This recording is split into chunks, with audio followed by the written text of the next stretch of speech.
A mandaçaia é uma abelha linda de criar. Nós aqui precisamos ajudar ela para passar o inverno. Afora isso, ela... A criação de abelhas sem ferrão é uma das dúvidas técnicas de 2 telespectadores do Rio Grande Rural. E se você pergunta, a Emater responde com a repórter Marta Terreira. Confira.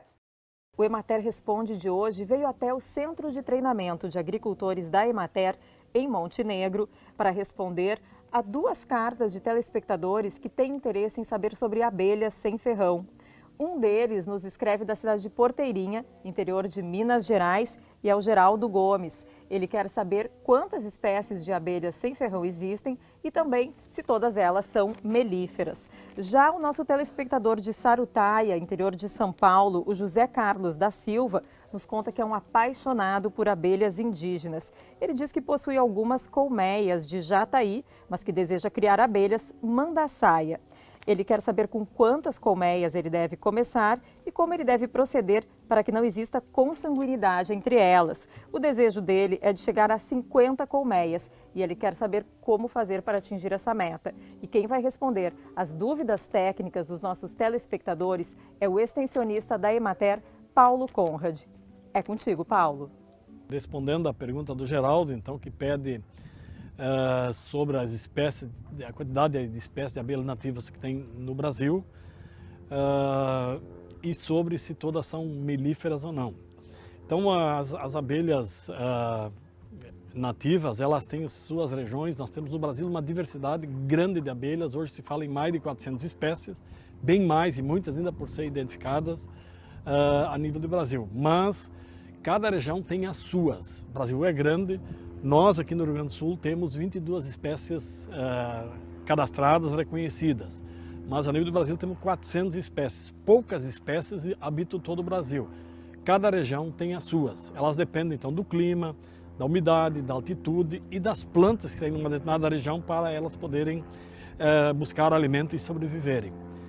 Todas as espécies de abelhas nativas, elas buscam mel. Tem o mel como alimento.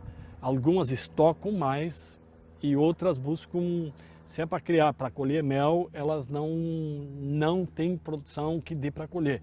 Elas buscam para elas apenas, para elas se manterem. E tem outras espécies, então, que produzem em quantidade e que o apicultor pode colher. Nós, no Rio Grande do Sul, temos 3, 4 espécies que acumulam mel e que nós podemos colher o mel sobra para nós.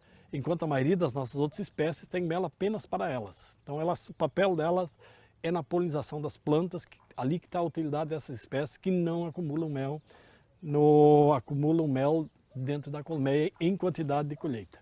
Bom, referente à pergunta do telespectador José Carlos, que faz perguntas sobre mandaçaia, consanguinidade, que tem expectativa de fazer um meliponárides com 50 caixas de abelha.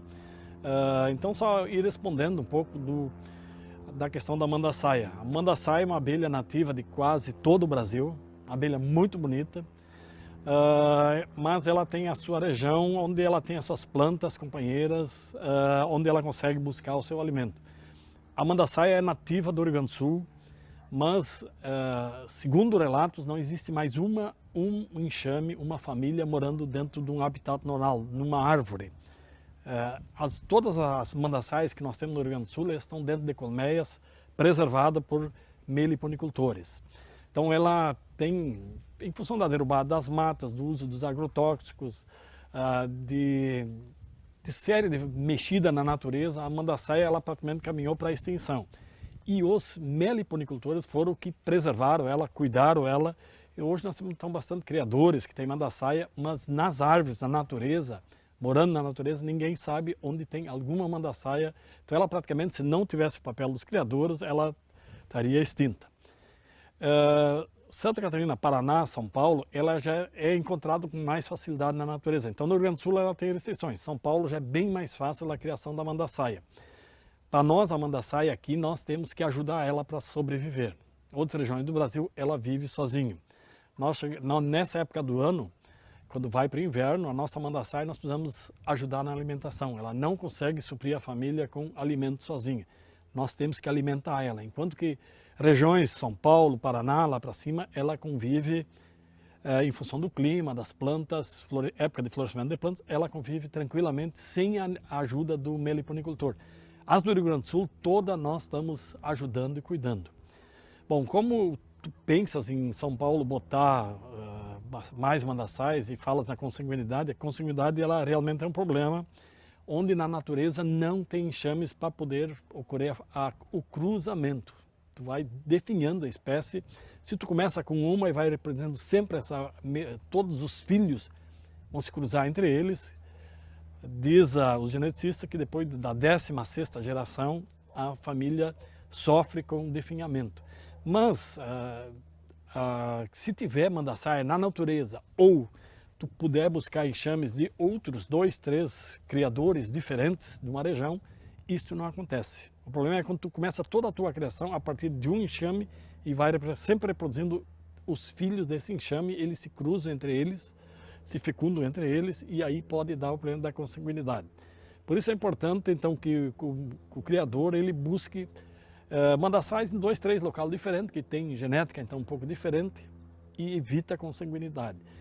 As abelhas não se cruzam entre elas. Nós temos 400 espécies de abelhas no Brasil, nós no Rio Grande do Sul temos 21, não sei quanto tem em São Paulo, mas cada espécie só é fecundada pela sua própria espécie, elas não se cruzam, mas jataí jamais vai cruzar com uma mandaçaia, ou com uma tubuna, ou com qualquer outra espécie. A jataí só se cruza com jataí. E ali, nessas condições dela cruzar só com ela mesma, que pode dar problema de consanguinidade. Não existe cruzamento entre espécies. Então, a mandaçaia é uma abelha linda de criar. Nós aqui precisamos ajudar ela para passar o inverno. Afora isso, ela funciona, trabalha normal, sobrevive normal. E a jataí é uma espécie que tu citaste, mas é uma espécie que tem aqui muito no sul, ela tem praticamente todo o Brasil. É uma abelha muito dócil, boa de criar, resistente. Nós aqui não precisamos se preocupar com ajudar ela, eu acho que São Paulo também não, em termos de alimentação, apenas dar colmeia adequada, uma caixa adequada para viver. Nosso clima aqui no sul é frio, ela sofre com frio, as nossas colmeias têm uma parede de 5 centímetros de espessura, talvez São Paulo não precisa tanta espessura para, no caso da colmeia jataí.